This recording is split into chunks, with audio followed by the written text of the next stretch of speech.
A paz do Senhor Jesus, irmãos. Eu queria compartilhar com os irmãos um tema muito importante sobre a oração. Veja Mateus capítulo 7, versículos 7 e 8. Pedi e dar-se-vos-á, buscai e encontrareis, batei e abrir-se-vos-á. Porque aquele que pede recebe, e o que busca encontra, e o que bate se abre.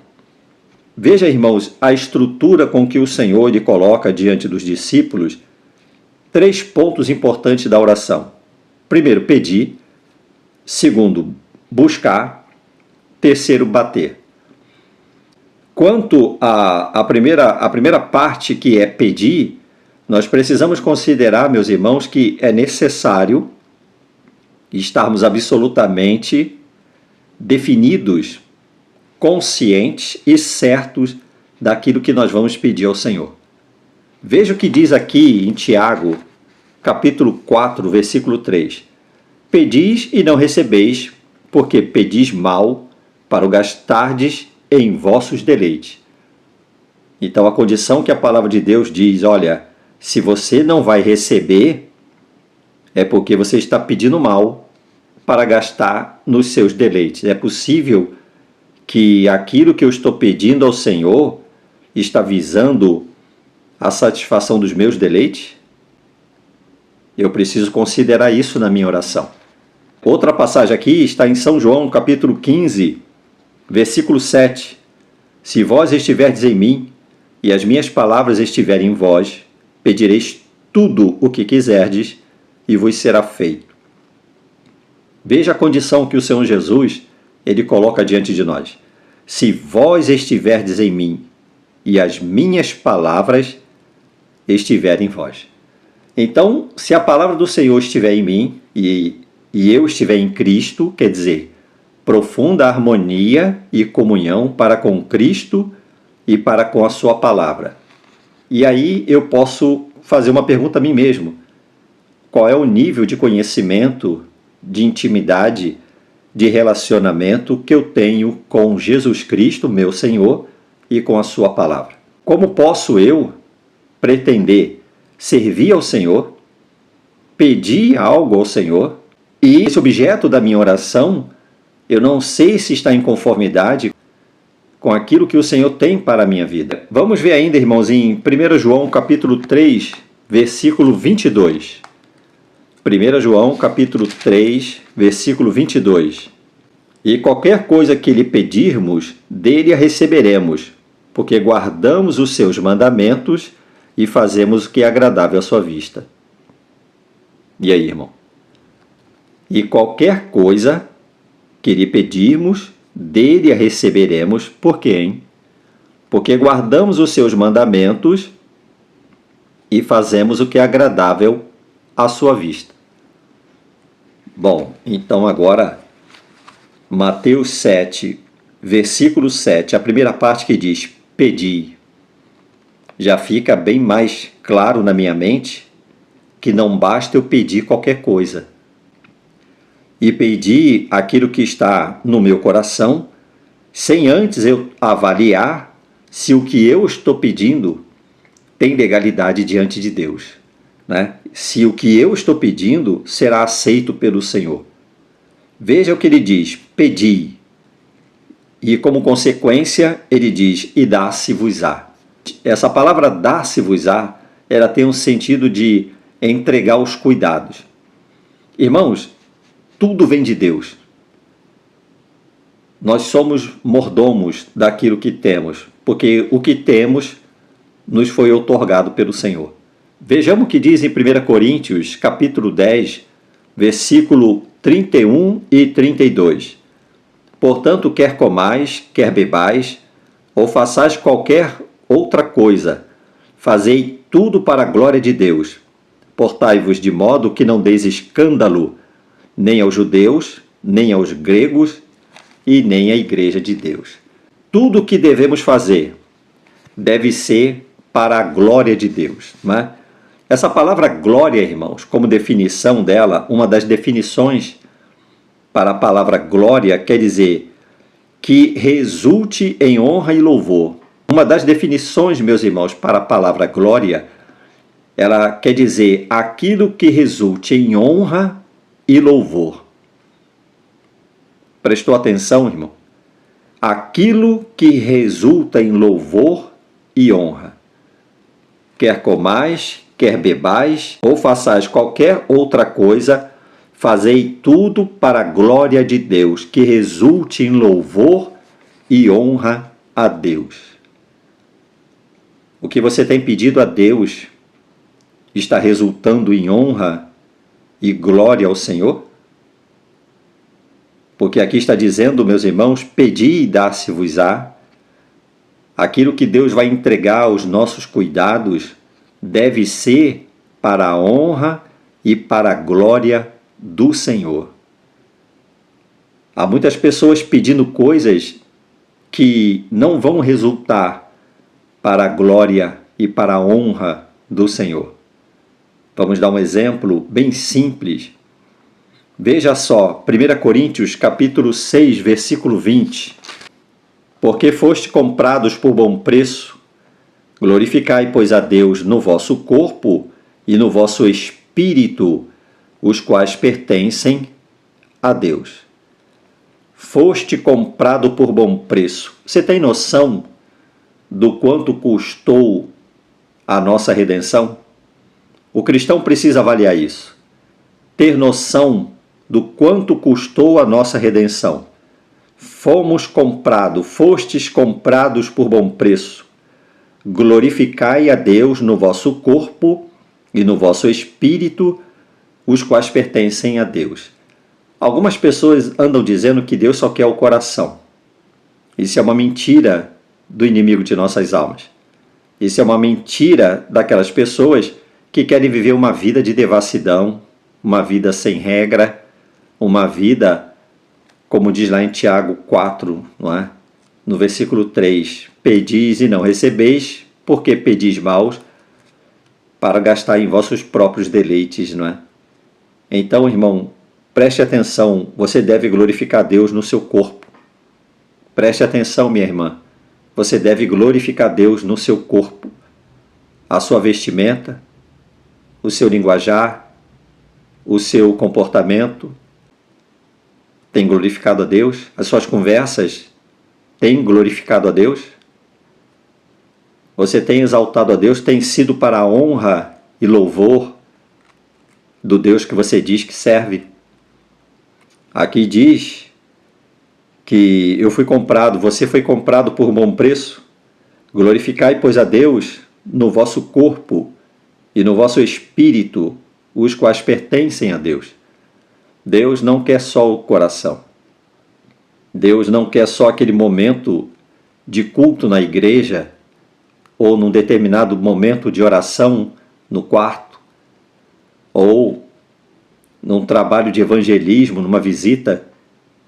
Deus quer ser glorificado no seu corpo e no seu espírito, na sua maneira de falar, no seu comportamento, na sua vestimenta, nos lugares que você frequenta, nos ambientes que você costuma frequentar, as conversas que você costuma ter, elas devem tudo resultar para a glória e para a honra e louvor do nome do Senhor. Outro ponto importante da oração é que diz aqui, voltando para Mateus 7, versículo 7, pedi e dar-se-vos-á, buscai e encontrareis. Então, terceiro ponto é buscar. Os fins justificam os meios? E aí é uma pergunta, meus irmãos, que nós devemos fazer a nós mesmos, né? Será que os fins justificam os meios? Você tem pedido a Deus uma bênção? Você tem pedido a Deus aí uma resposta? Mas os fins justificam os meios para você alcançar um emprego, para você alcançar uma promoção? Justifica mentir? Justifica enganar? Justifica caluniar o amigo de trabalho, o companheiro? Justifica você fraudar o seu diploma? Justifica contar uma mentira, justifica? Veja o que diz aqui, olha, buscai. A palavra buscar, meus irmãos, quer dizer empenhar-se, mas os fins não justificam os meios. Veja 2 Timóteo, capítulo 2, versículo 4 e 5. 2 Timóteo, capítulo 2, versículo 4 e 5. Ninguém que milita se embaraça com negócios desta vida, a fim de agradar aquele que o alistou para a guerra. Se alguém também milita, não é coroado, se não militar legitimamente. Essa palavra legitimamente é conforme a regra. Então existe um padrão de conduta, existe uma regra, e esta regra está na palavra do Senhor. Por isso que o Senhor Jesus disse, lá em São João 15, versículo 7, né? Se vós estiverdes em mim e as minhas palavras estiverdes em vós, pedireis tudo o que quiserdes e vos será feito. Então, quando diz aqui, pedi e dá-se-vos-á, buscai, empenhar-se, né? A nossa espera, ela não é uma espera, irmãos, que não tem uma atitude de oração, um empenho numa busca, mas uma busca que seja conforme a regra do Senhor. Não vale tudo para conquistar aquilo que estamos pedindo a Deus. Só vale por meio das regras que Deus estabeleceu na sua palavra. Se você tem uma chamada, terá que ser de acordo com os padrões da palavra de Deus. Se você tem alguma bênção para receber, se você tem clamado a Deus por uma resposta, ela tem que vir, e se vem da parte do Senhor, ela virá em harmonia com a sua palavra. Se não for em harmonia com a palavra do Senhor, não é Deus que está te dando. Olha o que diz ainda, batei, e abrir-se-vos-á. Eu quero perguntar para você, meu irmão, minha irmã, em que porta você está batendo? Muitas portas podem estar diante de nós e nós precisamos discernir qual é aquela porta que nós vamos bater. Há pessoas batendo em portas erradas, portas de tribulações, portas de angústias, portas que vão produzir julgo desigual, que vai produzir destruição para a sua vida. Veja aqui, irmãos, o que diz a palavra de Deus, olha, Mateus, no capítulo 7, ainda no capítulo 7, né, que nós estamos, no versículo 13 e 14. Entrai pela porta estreita, porque larga é a porta e espaçoso o caminho que conduz à perdição, e muitos são os que entram por ela. E porque estreita é a porta e apertado o caminho que conduz à vida, poucos há que a encontrem. A porta que é larga, espaçosa, aquela que as pessoas dizem, esse caminho é o caminho mais fácil, é o atalho que eu tenho. Vamos dar um exemplo bíblico, não é? Lembra da promessa que Deus fez a Abraão? Que Deus já havia dito a Abraão que ele teria um filho e do ventre de Sara, né? Nasceria aquele que seria o seu herdeiro, e Sara querendo, né, dar uma ajuda, e Abraão concordando com aquela atitude, com aquela proposta de Sara, eles concordam em que Abraão tome Agar como mulher, e ali gera um filho, o qual até hoje nós temos visto aí a luta que é entre essas duas sementes, não é, irmãos? Então não procure ajudar Deus, não procure atalhos. Se Deus te deu uma promessa, se essa promessa está em conformidade com aquilo que Deus tem para a sua vida, porque existem muitas promessas, irmãos, na palavra de Deus, promessas essas que Deus tem endereçada para pessoas específicas. Vamos dar um outro exemplo, né? Deus, de repente, tem uma chamada com uma pessoa para a obra de ensino, para outro evangelista, para outro como profeta. Deus, de repente, tem para uma pessoa uma chamada para ser um empresário. Deus tem com essa pessoa uma grande obra numa outra determinada área da vida, mas Deus tem aquilo específico para ela. Quer um exemplo? Salomão, Davi, mas temos o profeta Elias, o profeta Eliseu, homens como João Batista. Qual é a chamada que Deus tem para você? Dentre tantas manifestações de Deus e chamadas de Deus na vida de homens aqui da palavra, de homens que estão aqui nas Escrituras, em qual delas você acha que Deus tem a chamada na sua vida? E é preciso que a gente venha conhecer o que Deus tem para nós. E o Espírito Santo, ele fala ao coração, em harmonia com a palavra do Senhor. Você, ao se envolver com as Escrituras, você, ao se envolver com o Senhor Jesus em comunhão, o que vai acontecer na sua vida, irmãos, que essa definição do que você deve pedir, ela vai começar a se harmonizar de acordo com as regras da palavra de Deus, e elas virão acontecer na sua vida de uma maneira saudável, harmoniosa, e não vai te conduzir a portas estranhas. Então aqui diz, batei. Em que porta você está batendo?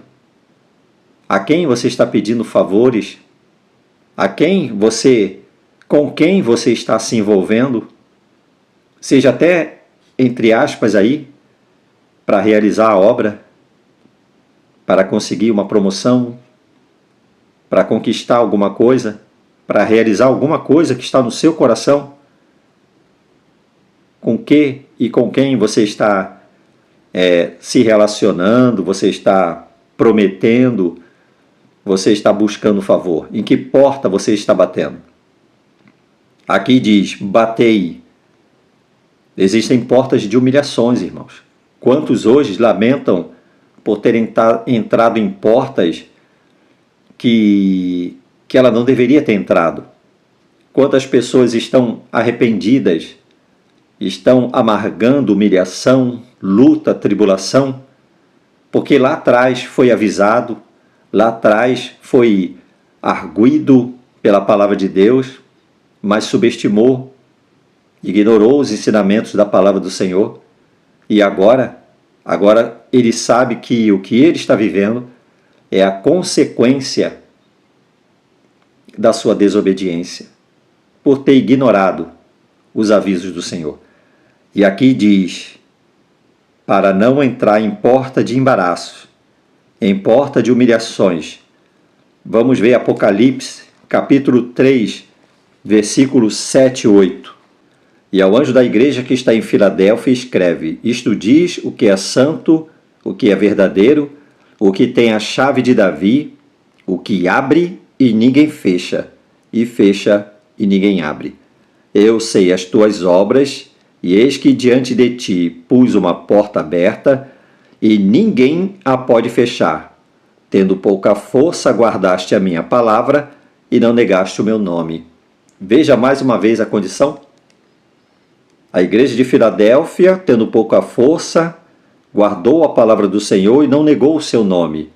E o Senhor coloca diante dela uma porta que ninguém poderá fechar. Ninguém, irmão. Que Deus colocar na tua mão, a porta que Deus abrir diante de você, ninguém vai poder fechar. Mas quando entramos por portas que não foram abertas pelo Senhor, essas portas, elas trazem para a vida do cristão muito tormento, muita decepção e muitas idas e vindas, não é, irmãos? E isso vai definhando a fé, vai acabando com as esperanças, vai minando forças e vai enfraquecendo o cristão a cada dia. Olha ainda o que diz a palavra do Senhor aqui em 1 Coríntios, capítulo 16, versículo 9. Porque uma porta grande e eficaz se me abriu e há muitos adversários. A palavra de Deus, meus irmãos, ela nos mostra que podemos estar diante de uma porta que Deus abriu, mas há muitos adversários. Há muitas pessoas, irmãos, que elas não querem que você entre pela porta específica que Deus está abrindo para você. Agora, meus irmãos, para concluirmos, veja Provérbios capítulo 10, versículo 22. A bênção do Senhor é que enriquece e não acrescenta dores. O que Deus nos conceder não vai nos acrescentar dores. A bênção de Deus não vai te humilhar. A bênção de Deus não vai constranger você. A bênção do Senhor não vai trazer embaraço para a sua vida. Talvez, meu irmão, minha irmã, você esteja vivendo um momento de desilusão na sua vida pessoal, na sua vida conjugal, na sua vida espiritual, profissional. E talvez você agora está concluindo, bom, diante de tudo isso que o irmão está mostrando na palavra de Deus, eu não soube o que pedir, busquei de maneira errada e bati em porta errada. E agora o que fazer? Vamos orar a Deus? Vamos pedir a Deus, neste momento, para que Deus esclareça o seu entendimento, para que Deus te mostre, de acordo com as Escrituras, o que você deve fazer? A palavra de Deus diz lá em Apocalipse, capítulo 2, versículo 5, veja aqui: lembra-te, pois, de onde caíste, e arrependa-te, e pratica as primeiras obras. Quando não, brevemente a ti virei, e tirarei do seu lugar o teu castiçal, se não te arrependeres. Lembra-te, pois, de onde caíste, e arrependa-te e pratica as primeiras obras. O primeiro passo é arrependimento. Obstinação não adianta nada. É humilhar-se diante de Deus. Senhor, cheguei até aqui pelos meus erros. Cheguei até aqui, Senhor, pela minha obstinação. Ignorei os teus avisos, ignorei a tua palavra, não me preocupei em consultar a tua vontade, e agora, Senhor, estou amargando humilhação, estou amargando derrota, estou amargando embaraço e sofrimento. Primeiro passo, meu irmão, minha irmã, lembra-te de onde caíste, arrependa-te e pratica as primeiras obras. Você precisa começar do nada, você precisa começar de novo. Você precisa entrar no seu quarto, na sua intimidade com Deus e verdadeiramente se arrepender. Arrepender das suas atitudes, arrepender do seu pecado.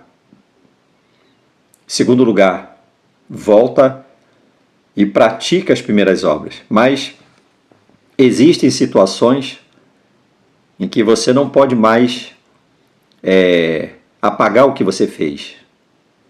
Você deve praticar as primeiras obras. Só Deus tem a resposta para a sua vida. Deus pode responder a você neste momento. O Espírito Santo vai te orientar, o Espírito Santo vai te direcionar, ele vai te instruir, ele vai dizer a você, em conformidade com as Escrituras, o que você deve fazer para que você volte, arrependa-se e pratique as primeiras obras. Cada caso é um caso, cada situação é uma situação. Nós somos seres individuais, temos a palavra de Deus como única regra de fé para a nossa vida. Você tem acesso a Deus por intermédio de Jesus Cristo. Dobra o seu joelho, arrependa-se da sua obstinação, do seu pecado e pergunte ao Senhor: Senhor, o que é que eu devo fazer? Me mostra na sua palavra, me instrua na sua palavra, porque eu quero, Senhor, praticar as primeiras obras.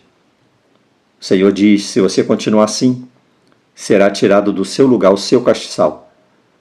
Há muitas pessoas, meus irmãos, que já não estão mais entre nós por causa da obstinação.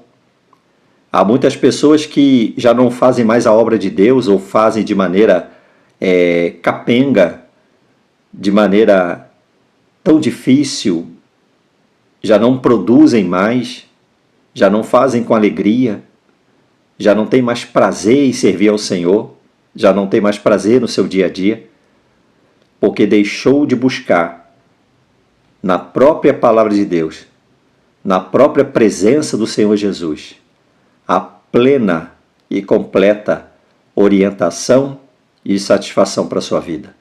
Vamos orar? Vamos clamar ao Senhor. Senhor, nosso Deus, nosso Pai Celestial, Deus bendito, Deus eterno, quantas pessoas, Senhor, chegaram aonde chegaram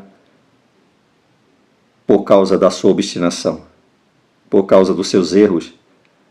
Muitos ignoraram os avisos da sua palavra, outros até nem conheciam a tua palavra e hoje estão vivendo uma vida de opressão, de embaraço, de angústia, de sofrimento.